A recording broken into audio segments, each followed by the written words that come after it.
Welcome. Are you looking to keep your Instagram stories completely private? You've come to the right place.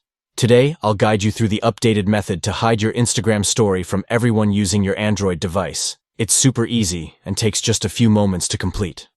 Let's jump right into it. First, open the Instagram app on your Android device. Next, go to your profile by tapping the profile icon located in the bottom right corner of your screen. This action will lead you to your personal space where you can manage your content. Now, look for the 3 horizontal lines in the top right corner. Give that a tap. This is your menu icon that will lead you to various account settings.